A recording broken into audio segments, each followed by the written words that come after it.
Aventurat e Pinokut është libri më i fundit i përkthyer nga profesor Zia Vukaj.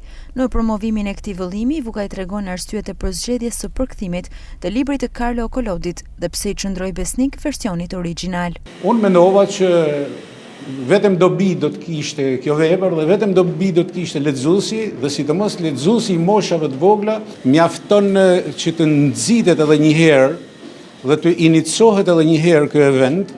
Dhe pastaj bëhet interesante edhe si një lajm i mirë që u vjen lexuesve të vegjël, por lexuesve të gjitha moshave. Dhe ndoshta ky ka qenë inspirimi, frymëzimi dhe shtysa ime për të hyrë kësaj vepër. Dhe kisha edhe dëshirë, në fakt, një libër që e kam pas për zemër gjithmonë, por që ndoshta tani gjeta atë kohën e përshtatshme për të hyrë kësaj vepër. Ndërkohë, piktoria Gjeneta Kadillari tregon për punimin e 45 ilustrimeve në këtë libër dhe elementet e veçantë që ka bashkangjitur.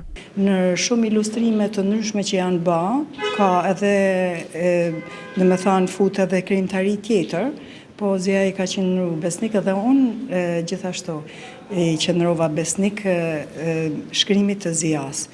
Por momentet më të rëndësishme janë ku unë aty shprehem pak shkodranisht, kam fut elemente tradicionale që i kemi pas në Shkodër, si për shembull tangari, ambientet e shtëpisë, diçka momente të ndryshme, elemente të ndryshme që më kujtojnë fëminin teme ku jam rrit në Perash. Ky impenjim i imi për Pinokun ka qenë maksimalisht mbi 45 ilustrime, nuk janë pak për një libër. Libri Aventurat e Pinokut i sjell në këtë formë të veçantë, pritet të sjellë edhe një herë dëshirën e fëmijëve për leximin e librave, në një kohë që teknologjia ka ndikim maksimal në rritjen dhe formimin e tyre.